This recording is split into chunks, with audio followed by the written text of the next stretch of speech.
What's going on, everybody? Welcome back to another video.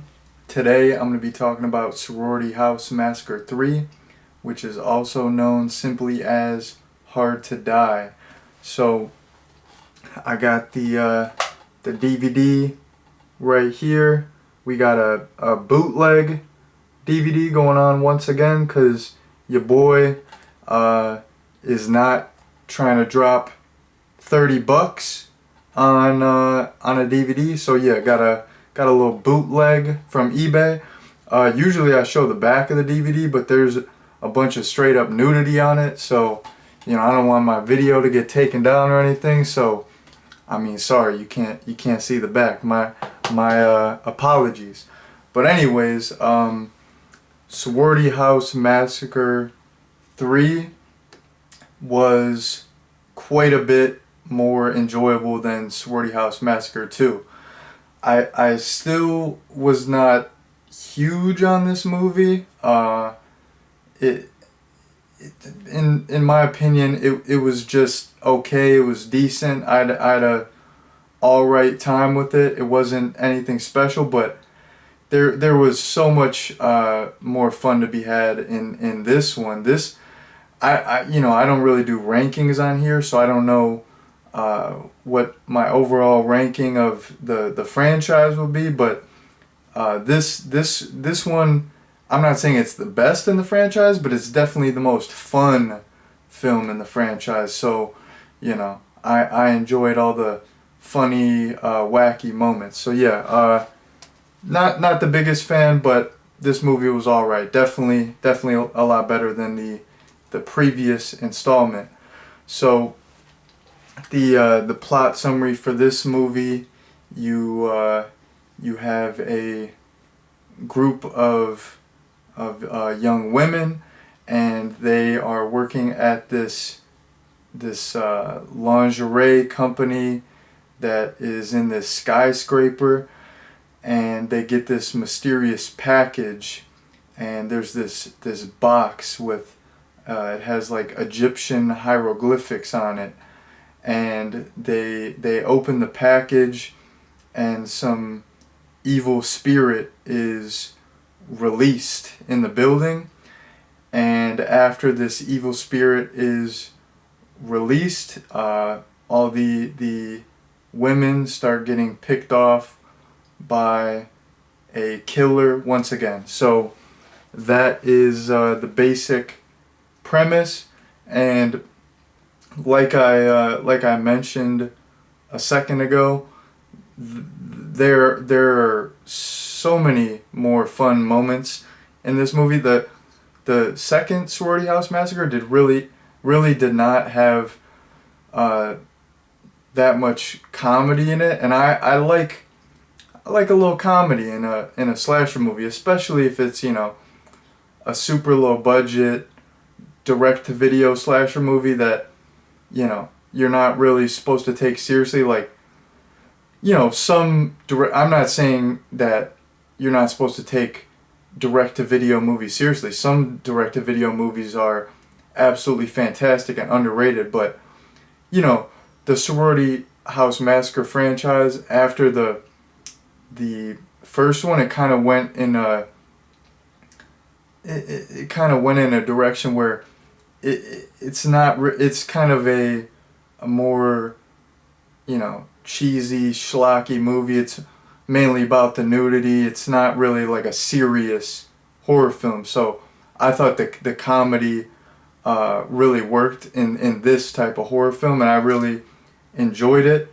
So getting into some funny moments, there was this character, and he was the girl's boss, and we're introduced to him early on. He was just a complete sleazebag. He was a total a-hole. Like when we're introduced to him, he's like buckling his belt.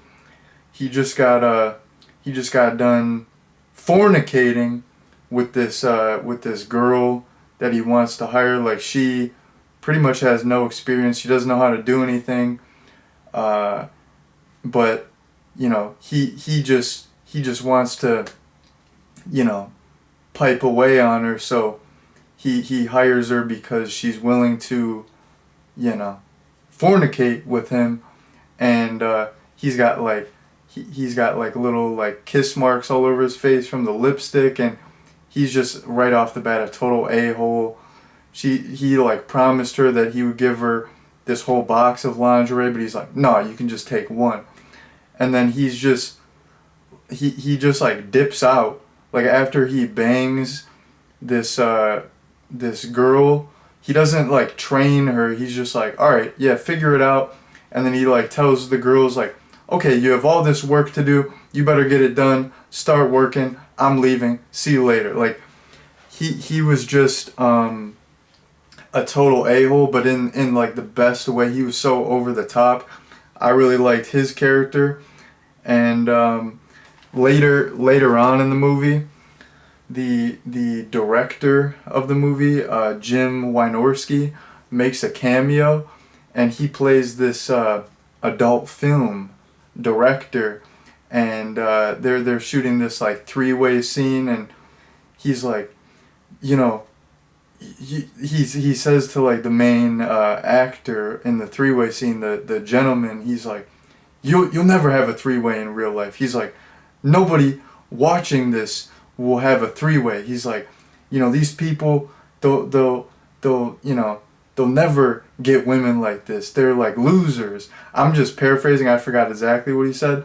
But then like the cops show up, and they're like, what the heck are you doing? Because they're trying to question this girl that's on the set, and he's like, you know, I'm just making this stuff because it's what the people want, you know, like I'm at the mercy of my audience. And I thought that was pretty fun and funny, and it was kind of like a commentary on, you know, these movies where it's like, you know, maybe he's saying like in a joking way that, you know, people who watch these horror movies, that they're like vicariously living through the movie, where it's like they would never get girls like this, but they watch the movie. It's like a fantasy, and he's talking about people watching adult films, and that it's like a need, like people, you know, they want to see all this nudity, and you know, that is kind of a staple of horror movies, where,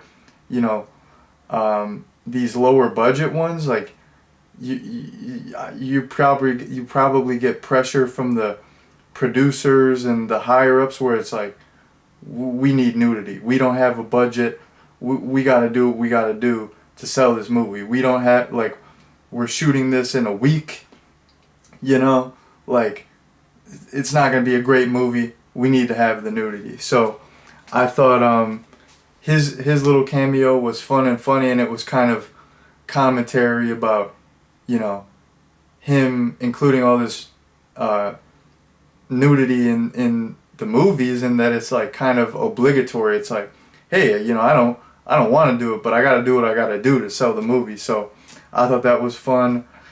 And another fun moment, this isn't really like a funny element, but I really liked the third act, how all of the girls, they just find a bunch of machine guns, and just out of nowhere the movie becomes an action movie. That was really fun as well. Moving on to another point, something that was kind of funny about the movie is that you had quite a few returning actresses from the previous movie, but they're playing different characters. But then you have some returning actors and actresses who are playing the same characters, so it gets kind of confusing. Like the guy who plays Orville Ketchum, he returns as the same character, and these girls who were in the previous movie are playing different characters, and they're like interacting with him like, you know, like they didn't have any history with him, and they were talking about the Hochstetter murders, and they're like, oh, that's crazy that happened. It's like, yo, you were there. What do you mean it's crazy that it happened? It's like, you witnessed it. But they're supposed to be different characters, so what the heck. But I just thought it was kind of funny.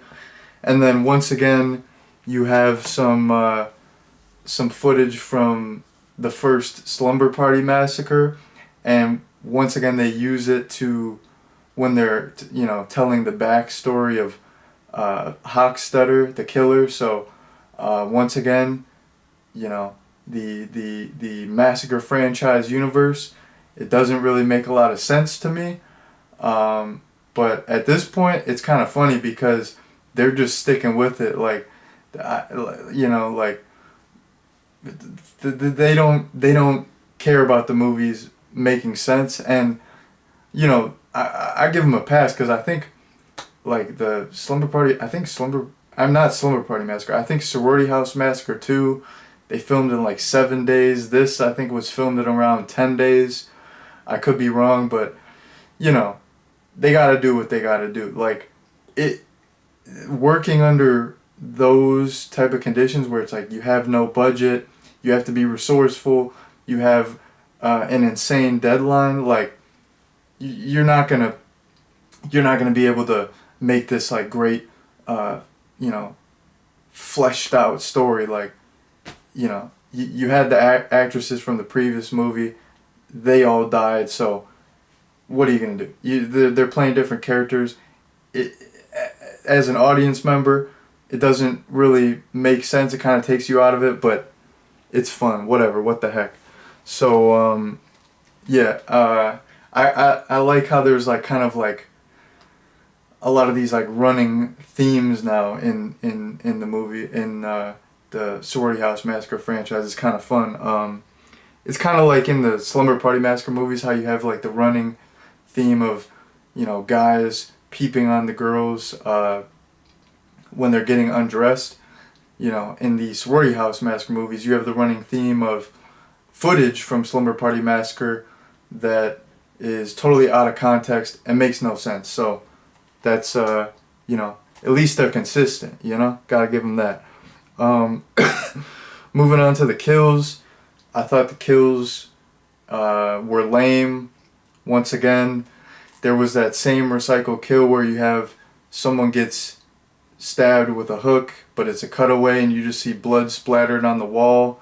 There wasn't a lot of creativity with the kills. There wasn't a lot of gore once again. So yeah, the kills were not the best, but there was this one kill where this delivery girl, she's like delivering Chinese food. She gets completely burned alive, and it's all practical. That kill was really good. And then later on in the movie, when the movie just turns into an action movie, some of the action and the kills with the guns is fun as well. So the kills were still not great, but they're a little bit better than the last movie.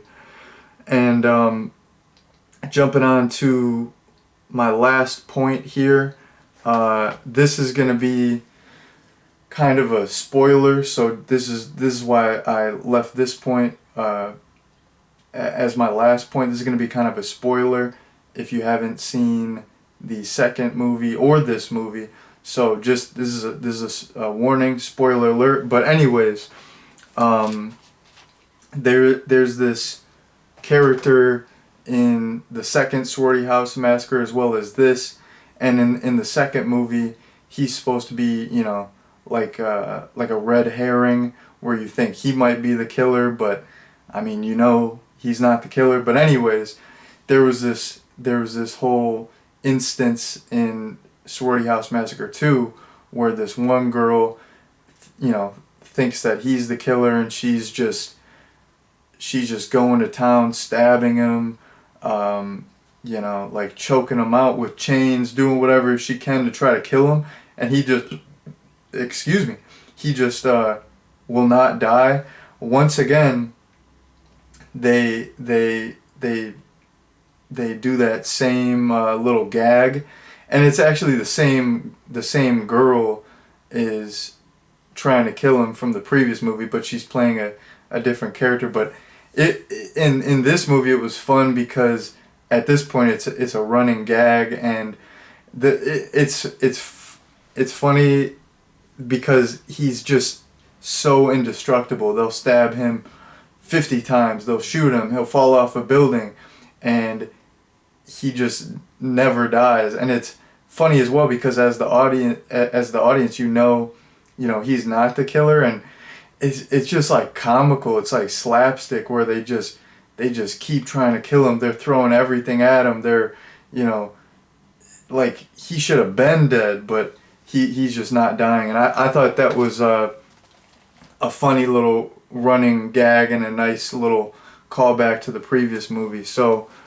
that was the last point that I wanted to go over. Now I'm going to get into my recommendation. So, like I said, this was decent. I did enjoy this a lot more than Sorority House Massacre II. So here's the deal. I would recommend this, but only if you could watch it for free. So I got the bootleg DVD. I think I paid around $15 for it. I would not pay for this movie. Like, I mean, I did, but I'm saying if I were you, I would not go out and like buy this movie. But if you could find it for free on YouTube, or if you could, pirate it, it's a fun little cheesy, schlocky, sleazy direct-to-video slash movie. It's not great, but there is some fun to be had. So I would recommend it as long as you could watch it for free. So that's my little recommendation, and that has been my review of Sorority House Massacre 3, aka Hard to Die. So I'm gonna head out here. Thank you all very much for watching, and peace out.